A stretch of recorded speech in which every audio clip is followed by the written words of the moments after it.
Hey everyone, let me bore you to death with yet another vlog about my Lamborghini Gallardo Superleggera. And this time I'm going to update you about replacing the O2 sensors and dealing with a check engine light.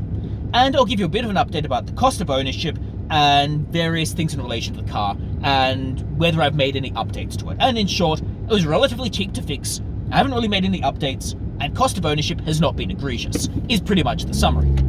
Alright, so let me start you off by talking about the check engine light. A check engine light had come on, and check engine lights can mean a lot of things. However, my car has an aftermarket exhaust. It has a high-flow titanium exhaust that the prior owner had installed. Now, when you've got an aftermarket exhaust in the Gallardos, you very commonly get a check engine light. Like, it is by far one of the most common things to occur. So it is very frequent that you need to replace the O2 sensors. On my pre-OP Gallardo, I had an aftermarket exhaust and a cat delete. I needed to replace all 4 O2 sensors on it. On this car, I have an aftermarket exhaust, like I said. And while at the beginning, a check engine light was not on, it appears that the nature of the aftermarket exhaust had created pressure, in inverted commas, on the O2 sensors. Now, what this pressure constitutes, I don't really know, but I needed to replace the O2 sensors regardless. So I needed to get that done. Now, what had basically happened here is a check engine light came on. I took it to my mechanic to replace the O2 sensors. Now, he decided, and I would agree with this decision, that it would be the most cost effective to try to replace as few O2 sensors as possible to begin with. So that's what we did. We just replaced like the minimum that we could get away with. Then after that, the check engine light came back on. So it became apparent that I would need to do more than simply replace the bare minimum. Overall, the cost of doing this replacement was around $1,200 to get the O2 sensors I needed to be replaced. Now, it's a relatively simple job and relatively inexpensive. The main time consumption here is not so much the work being done, but 2 things. 1, waiting for parts, because shipping has been super delayed under COVID, and 2, the time that you might leave it at a mechanic to make sure that the check engine light doesn't come back on. Because if it's just going to keep coming back on, then you'll need to keep going back there and going back and forth. So in essence, it was taking longer because of this. However, it's a relatively simple fix and a relatively common fix that needs to be done. Now, this then begs the question of, does this really create any problems with the car? Now, in short, it appears that many people will drive with a check engine light on. Many people will drive because it doesn't create major issues necessarily. In particular, for the Gallardo, oftentimes when you've got an aftermarket exhaust and a check engine light, it's not really going to create any major problems for the car. There are really a couple of issues that might arise that might induce you to do the repair. Firstly, there's a possibility that performance might be slightly throttled when you've got a check engine light on. Some of you in the comments below could let me know if that's right. I anecdotally have heard this, but I don't know whether it's really true. So that's the first thing you might consider. The second thing that is going to perhaps induce you to do it is resale. If you're looking at selling the car anytime soon, you will need to be aware that selling a car with a check engine light is tricky, because you need to explain to the buyer why the check engine light is on. Then they'll always be a little bit wary, and that's understandable. Like, a check engine light is not ideal on a car, so they could quite possibly be wary of buying it for that reason. The next issue is in terms of identifying other problems. So for example, say there's a check engine light on. Then how do you know if a worse problem has arisen? Because the check engine light will have already been on, and you won't necessarily be alerted, or is not going to be super easy for you to be able to tell. So being able to be aware of any other issues that arise is also a factor that went into my mind here, and why I also had it dealt with. So that's basically why I had the check engine light dealt with, even though it would not necessarily have been a big deal. Because, like I said, at some point I will sell the car. I also want to be able to know if a bigger issue has arisen. So, hence the replacement. Now, in terms of whether it has a performance impact, that I don't know. In that I've heard it might. Psychosomatically, it might. So I feel like the car is more powerful in inverted commas at the moment. That might just be my imagination. I could be totally wrong on that. I feel like it is accelerating more rapidly. I feel like the performance is better. However, I might be incorrect there, and I would welcome your thoughts about clarifying this.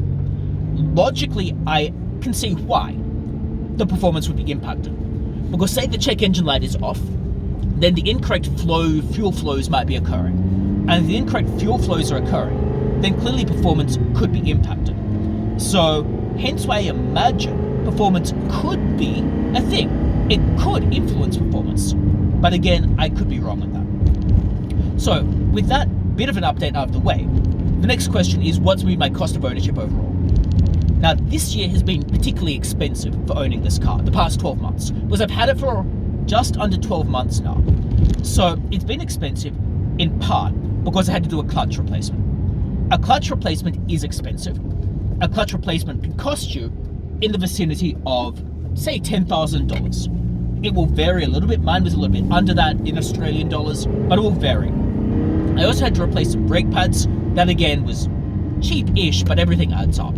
And then you've got the O2 sensors, and that was about $1,200 in total. So overall, we've got a few things that needed to be done.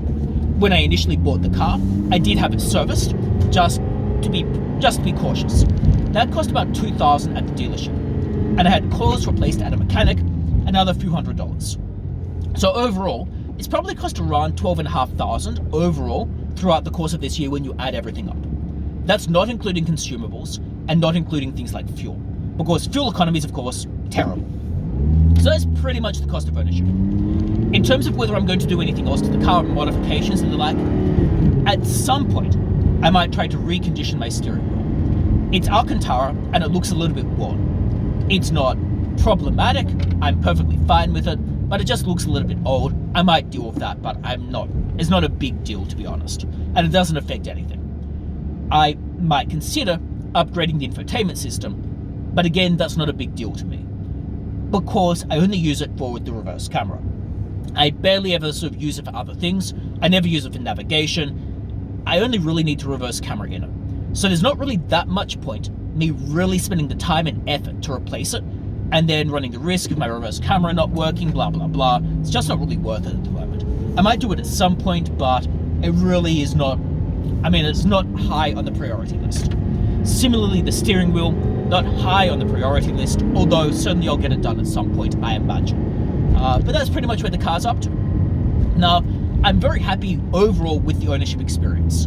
I am super happy with having bought the car, in part because it is significantly better than the pre-LP Gallardo. If I had just driven the pre-LP Gallardo, I probably would have just kept the impression that the Gallardo is horrible. I only really liked my pre-LP Gallardo when I did the rear-wheel drive conversion. The LP Gallardo is significantly better, and I only regret not buying this one to begin with, because I enjoy driving it a lot more than the old one. Now, in terms of the sale of it, I will at some point sell the car. Most cars ultimately get sold.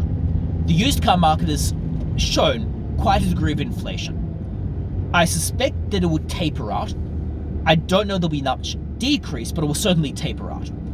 And in this car market, where there are still supply constraints with things like Huracans, I suspect that prices will still remain steady.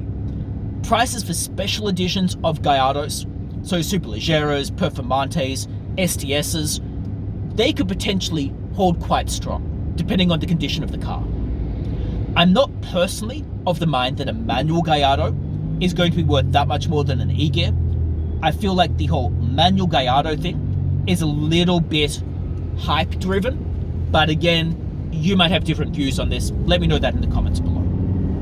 So that's a bit of an update about the car and where it's currently up to. Thank you for lasting throughout this whole video if you've made it to the end, and for suffering my droning on about my car. If you have any thoughts about the car, let me know that in the comments below. And otherwise, thanks a lot for tuning in, and it would be great if you liked the video and subscribe to the channel. And I hope to see you for future videos as well. Bye!